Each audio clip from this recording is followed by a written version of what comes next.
Timnas Indonesia kembali menunjukkan performa positif pada agenda FIFA Matchday bulan ini. Setelah sukses menaklukkan Oman, skuad Garuda kembali meraih hasil maksimal saat menghadapi Mozambik. Meski hanya menang dengan skor tipis 1-0, hasil tersebut tetap menjadi modal berharga untuk meningkatkan kepercayaan diri tim sekaligus mendongkrak posisi Indonesia di ranking FIFA. Di balik kemenangan tersebut, terdapat sejumlah cerita menarik yang layak untuk dibahas. Salah satunya adalah pendekatan taktik yang diterapkan oleh pelatih John Hartman. Sejak ditunjuk sebagai pelatih Timnas Indonesia, Hartman membawa warna baru dalam permainan Garuda. Gaya bermain yang diterapkannya terlihat berbeda dibandingkan era pelatih-pelatih sebelumnya dan membuat permainan Indonesia semakin menarik untuk disaksikan. Menghadapi Mozambik, John Hartman melakukan beberapa perubahan dalam susunan pemain. Maarten Paes dipercaya tampil sebagai penjaga gawang sejak menit awal. Marcelino Ferdinand kembali mendapatkan kesempatan bermain dan mengisi posisi yang sebelumnya ditempati bintang putra saat melawan Oman. Selain itu, Calvin Verdong dan Donitri Pamungkas juga langsung dimainkan sebagai starter.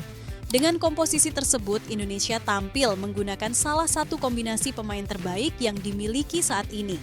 Sejak peluit awal dibunyikan, Garuda langsung mengambil inisiatif permainan. Tekanan tinggi yang menjadi ciri khas Hartman kembali diterapkan untuk mengganggu proses build-up Mozambik. Strategi tersebut terbukti efektif. Mozambik beberapa kali kesulitan mengembangkan permainan, sementara Indonesia mampu menciptakan sejumlah peluang baik melalui skema permainan terbuka maupun situasi bola mati. Gol yang ditunggu akhirnya datang pada babak pertama. Bermula dari aksi Maarten Paes yang berhasil mengamankan bola dan langsung mengirimkan distribusi cepat ke depan, Ragnar Oratmangoen menerima bola dan melanjutkannya kepada Ole Romeni yang berada dalam posisi bebas. Dengan penyelesaian yang tenang dan terukur, penyerang Oxford United tersebut sukses menaklukkan kiper Mozambik dan membawa Indonesia unggul 1-0. Gol tersebut terasa spesial karena memperlihatkan efektivitas permainan transisi yang diterapkan Indonesia. Hanya melalui beberapa sentuhan dan umpan vertikal cepat, lini pertahanan Mozambik berhasil ditembus. Ole Romeni bahkan mampu lolos dari jebakan offside sebelum mencetak gol yang akhirnya menjadi penentu kemenangan. Memasuki babak kedua, Mozambik berusaha meningkatkan intensitas serangan demi menyamakan kedudukan.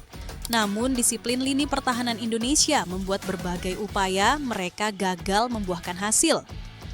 Selain solidnya koordinasi para pemain belakang, penyelesaian akhir para penyerang Mozambik juga kurang maksimal sehingga gawang Maarten Paes tetap aman hingga pertandingan berakhir. Jika membahas lebih jauh soal aspek taktik, kemenangan atas Mozambik sekali lagi menunjukkan kualitas racikan John Hartman. Pola permainan yang digunakan memiliki kemiripan dengan strategi saat menghadapi Oman, terutama dalam hal pressing agresif dan keterlibatan bek tengah dalam membantu fase menyerang. Sepanjang pertandingan, Rizky Ridho dan Kevin Dix beberapa kali terlihat maju ke area yang lebih tinggi untuk menambah opsi serangan. Peran tersebut membuat permainan Indonesia menjadi lebih dinamis karena para pemain mampu bertukar posisi dan menciptakan ruang di berbagai area lapangan. Di lini depan, kombinasi Marcelino Ferdinand, Ragnar Oratmangoen, dan Ole Romeni juga memperlihatkan fleksibilitas yang menarik.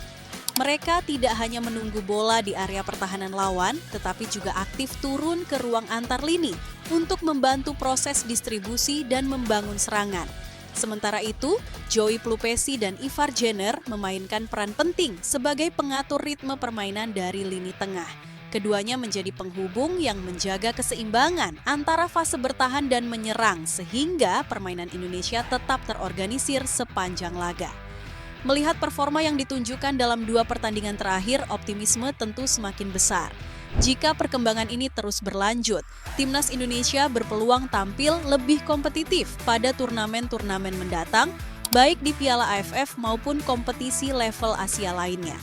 Gimana menurut kalian? Apakah era John Hartman bisa membawa Timnas Indonesia meraih prestasi yang lebih tinggi ke depannya? Tulis pendapat kalian di kolom komentar.